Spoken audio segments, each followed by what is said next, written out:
வாழ்க வளமுடன். ஓம் நமச்சிவாய. அனைத்து தமிழ் உள்ளங்களுக்கும் வணக்கம். நிகழும் ஸ்ரீ மங்களகரமான குரோதி ஆண்டு மார்கழி மாதம் 17ஆம் தேதி புதன்கிழமை அன்று தனுசு ராசி உத்திராடம் நட்சத்திரத்தில் கன்யா லக்கணத்தில் இந்த மகத்தான ஆங்கில புத்தாண்டு பிறக்கிறது.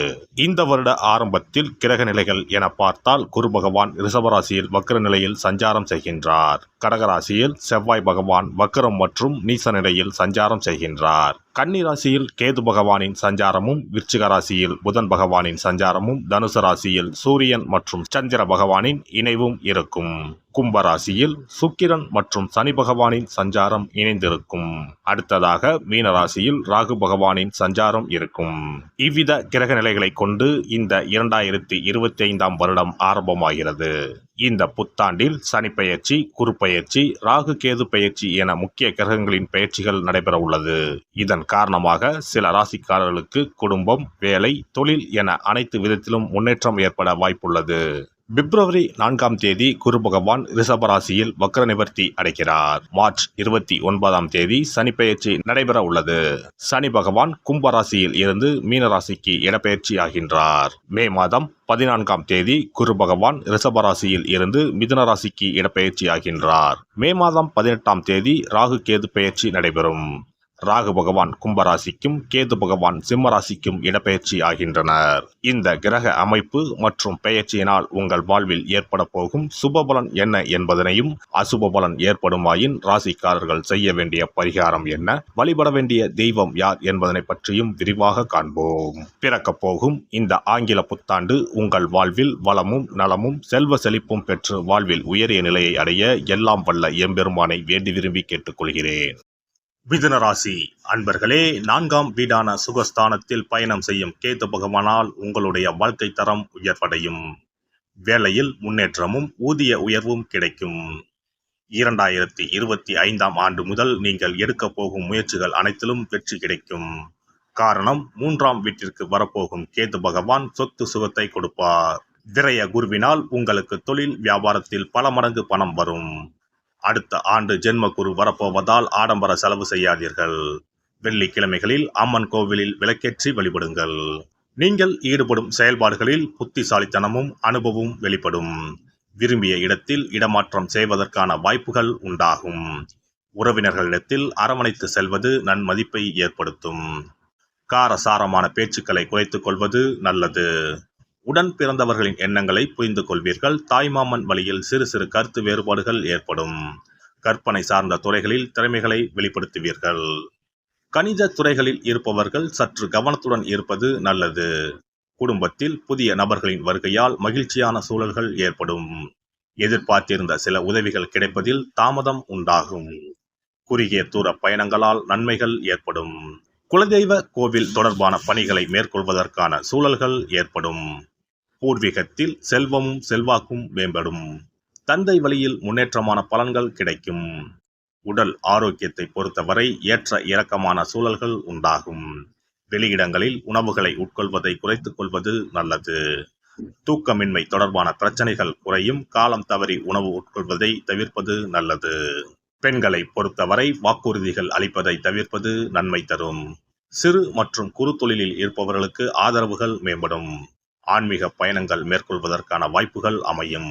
தம்பதிகளுக்குள் புரிதல்கள் அதிகரிக்கும். வெளியூரில் இருந்து வரன் வாய்ப்புகள் கிடைக்கும்.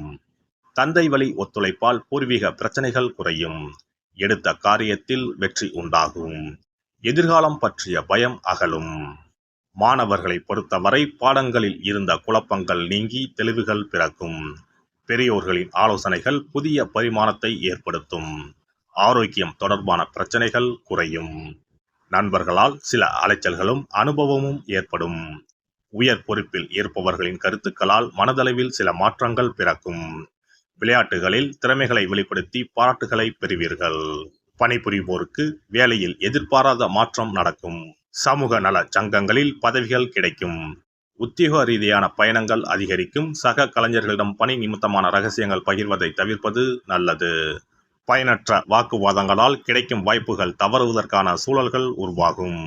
மேல் அதிகாரிகளின் ஒத்துழைப்பும் ஆதரவும் மகிழ்ச்சியை தரும். இழந்த பதவிகள் மீண்டும் கிடைக்கும். வியாபாரிகளை பொறுத்தவரை தொழிலில் உயர்நிலையை அடைய சாதகமான வாய்ப்புகள் அமையும். புதுமையான விஷயங்களை செயல்படுத்துவதில் ஆலோசனை பெற்று முடிவெடுக்கவும். வாகன பயணம் தொடர்பான தொழில்களில் ஒத்துழைப்பும் ஆதரவும் மேம்படும். வரி விஷயங்களில் விதிகளுக்கு உட்பட்டு செயல்படுவது நன்மை தரும். விவசாயிகளுக்கு லாபம் ஓரளவுக்கு குறைவாகவே இருக்கும். கலைத்துறையில் இருப்பவர்களுக்கு புதிய திருப்பங்கள் ஏற்படும். எதிர்பார்த்திருந்த வெளியூர் பயண வாய்ப்புகள் தாமதமாகும். அரசு வழியில் மதிப்புகள் அதிகரிக்கும். ரசிகர்களின் தன்மைகளை புரிந்து புதிய படைப்புகளை உருவாக்குவதற்கான சூழல்கள் அமையும். நடனம் மற்றும் அலங்கார துறைகளில் இருப்பவர்களுக்கு அங்கீகாரங்கள் கிடைக்கும். வித்தியாசமான சிந்தனைகள் மூலம் திறமைகளை வெளிப்படுத்துவீர்கள். அரசியல்வாதிகளை பொறுத்தவரை பணியில் அதீதமான கவனம் வேண்டும். பல வருட உழைப்புக்கான மதிப்புகள் கிடைக்கும். எதையும் சமாளிக்கக்கூடிய மனப்பக்குவங்கள் உருவாகும். நேர்மையுடன் செயல்படுவதால் பொறுப்புகள் மேம்படும். ஞாயிற்றுக்கிழமை ராகு காலத்தில் துர்க்கை அம்மனை வழிபாடு செய்து வர தொழில் சார்ந்த தடைகள் குறையும். சுபகாரிய முயற்சிகள் கைகூடி வரும். சிறப்பு தொகுப்பு 2025ஆம் ஆண்டு சிறப்பாக அமைய புத்தாண்டு அன்று இதை மட்டும் செய்தால் போதும். 2025ஆம் ஆண்டு புத்தாண்டை வரவேற்க அனைவரும் ஆவலாக காத்திருக்கிறோம்.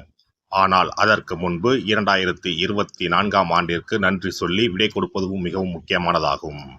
இந்த ஆண்டில் கிடைத்த நல்ல விஷயங்களுக்கு நன்றி சொல்வதுடன் கிடைக்காமல் போன விஷயங்களுக்கும் சேர்த்து நன்றி சொல்ல வேண்டும்.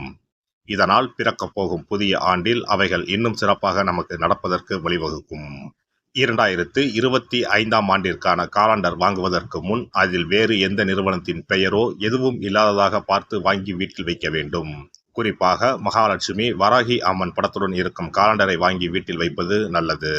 இது தவிர புத்தாண்டு நாளன்று எந்த மாதிரி விஷயங்களை செய்தால் வரப்போகும் ஆண்டு நமக்கு சிறப்பான ஆண்டாக அமையும் என்பதை நாம் தெரிந்து கொள்ளலாம். ஒவ்வொரு ஆண்டும் ஆங்கில புத்தாண்டோ அல்லது தமிழ் புத்தாண்டோ எதுவாக இருந்தாலும் சரி, பிறக்கப் போகும் புதிய ஆண்டு சிறப்பாக இருக்க வேண்டும். இந்த ஆண்டிலாவது நம்முடைய கஷ்டங்கள் தீர வேண்டும் அல்லது நினைத்த காரியம் கைகூட வேண்டும் என்று அனைவரும் நினைப்பதுண்டு. ஆண்டு முழுவதும் நல்லபடியாக அமைய புத்தாண்டு அன்று நாம் சில விஷயங்களை மேற்கொள்ள வேண்டியது ரொம்ப முக்கியம். இதனால் புதிய ஆண்டு உங்களுக்கு ஆரோக்கியம், சந்தோஷம், செல்வ வளம் நிறைந்த ஆண்டாக அமையும். புத்தாண்டு அன்று காலையில் எழுந்தவுடனேயே நாம் குளித்து விடுவோம். அப்படி நாம் குளிப்பதற்கு முன் குளிக்கின்ற நீரில் 3 முக்கியமான பொருட்களை சேர்ப்பது மிகவும் நல்லது. அந்த தண்ணீரில் முதலில் சிறிது கல்லுப்பை சேர்க்க வேண்டும். கல்லுப்பு நமக்கு இருக்கும் கண் திருஷ்டி, எதிர்மறை ஆற்றல்கள் ஆகியவற்றை அகற்றிவிடும். அடுத்ததாக சிறிது மஞ்சள் தூளை அதில் சேர்க்க வேண்டும். இதுவும் எதிர்மறை ஆற்றல்களை நீக்கி வாழ்வில் மங்களங்களை நிறைய செய்யும். மூன்றாவதாக சிறிது சுத்தமான பாலை சேர்க்க வேண்டும். அது பசும்பாலாக இருப்பது மிகவும் சிறப்பானது.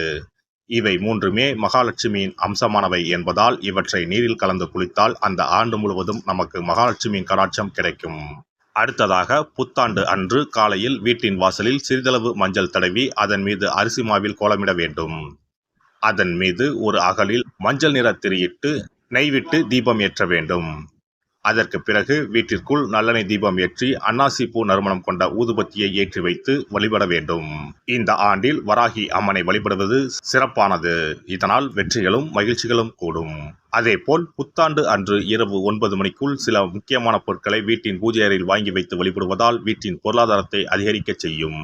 ராகு காலம், யமகண்டம் இல்லாத நேரம் புதிதாக தேங்காய் ஒன்றை வாங்கி வீட்டின் பூஜை அறையில் வைத்து வழிபட வேண்டும். அதன் பிறகு அதை எடுத்து சமையலுக்கு பயன்படுத்திக் கொள்ளலாம். தேங்காய் மங்களத்தின் அடையாளமாக கருதப்படுகிறது. இந்த பொருளை வீட்டில் வாங்கி வைப்பது மிகவும் நல்லது. அதோடு மயிலிறகை தேவஸ்தான கடைகளில் போய் வாங்கி கொண்டு வந்து வீட்டில் வைக்கலாம். முருகப்பெருமானின் வாகனமாக இருக்கக்கூடிய மயிலின் இறகை வீட்டில் வைப்பதால் நேர்மறை ஆற்றல்கள் பெருகும்.